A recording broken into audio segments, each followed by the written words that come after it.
quand je dis à cœur ouvert, vous dites à cœur ouvert. À cœur ouvert. À cœur ouvert. Ok. Moi, j'aime beaucoup la question que le pasteur Ida pose parce que elle nous pose cette question 11 ans plus tard. Si tu m'avais posé cette question 2 ans plus tard, j'allais te dire non. Hein. Qu'une chance. Je sors, je ne veux pas. Point guerre, le diable. Dieu m'a piégé dans cette histoire. J'ai été piégée. Le Dieu qui piège. Parce que les 2 premières années de mon mariage étaient vraiment à cœur ouvert. À cœur ouvert. C'était horrible. C'était horrible parce que j'avais l'impression d'être... j'avais l'impression d'avoir été piégée. Parce que avant le mariage, moi, j'ai pas vécu avec mon mari. Donc, étant pasteur, moi, on était très observés. Et du coup, je me disais, quand on sera mariés, on sera ensemble tout le temps. Parce que quand on était fiancés, quand il me raccompagnait, oh mon Dieu, je te laisse, tu dis mon amour. Tu ne me laisses pas tomber. Je me disais que c'est sûr que là, une fois mariés, on sera collés serrés ensemble.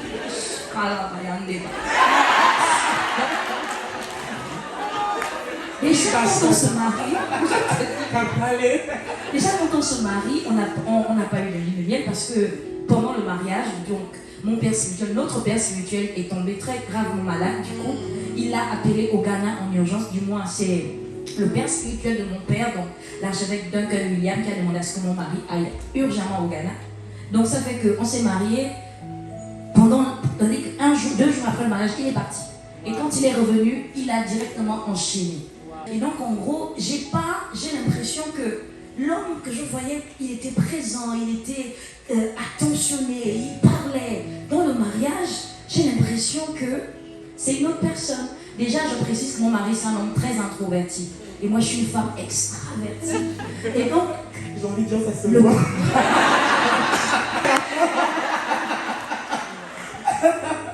J'avais à l'esprit le mariage version Hollywood. Vous voyez, quand vous disputez, le mari vient le matin à 7h, il a fait un plat avec des roses, il t'apporte, chérie, je te demande pardon, je ne recommencerai plus. Mais je me retrouve face à un homme quand on se dispute, quand je pousse ma gueulante, il se réveille, il ne me dit même pas bonjour. On se retrouve avec une semaine, on se retrouve à l'église, il lève les mains, il prêche, mais on ne se parle pas. Je le vois à l'église, je dis dans mon cœur, comment c'est charnel. Tu n'es même pas capable de parler. On peut faire ça. Non, on a dit à cœur ouvert. À cœur ouvert. Et j'étais convaincue que j'avais raison. Et donc, les frustrations s'enchaînent. Et croyez-moi, une femme blessée blesse. Une femme frustrée frustre. Donc les frustrations s'enchaînent dans mon foyer. Je deviens une femme aigrie, je deviens rebelle. Quand il y a A, je suis à Z. Pourquoi je vais me soumettre? Mais de toutes les façons, tu veux que je me soumette? Est-ce que toi tu m'aimes? Je commence à citer le verset. Parce que les femmes, non, vous n'êtes pas comme ça.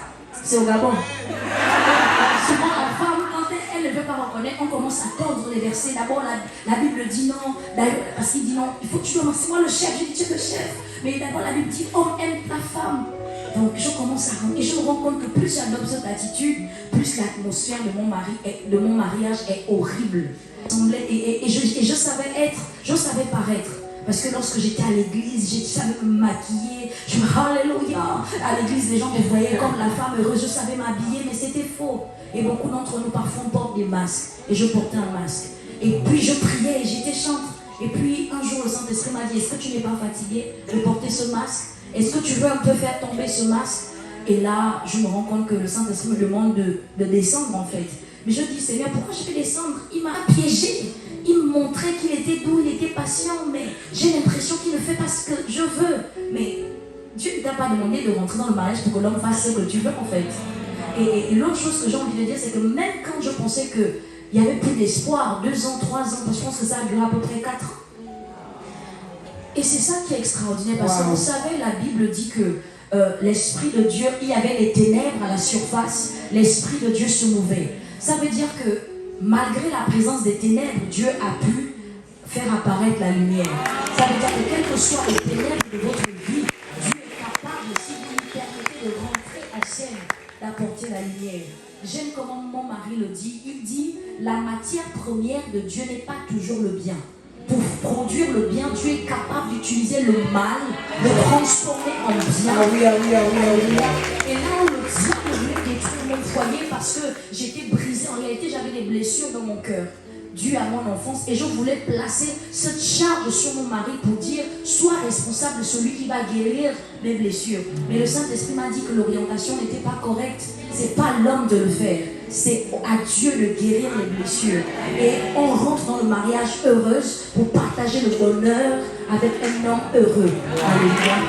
Donc aujourd'hui, si c'était à refaire, oui, parce que j'ai grandi, mais si vous m'aviez posé cette question il y a 2 ans, 3 ans de mon mariage, j'aurais dit non. Mais aujourd'hui, je le rechoisirai encore, planté, cimenté, collé, jusqu'à ce que Jésus me vienne.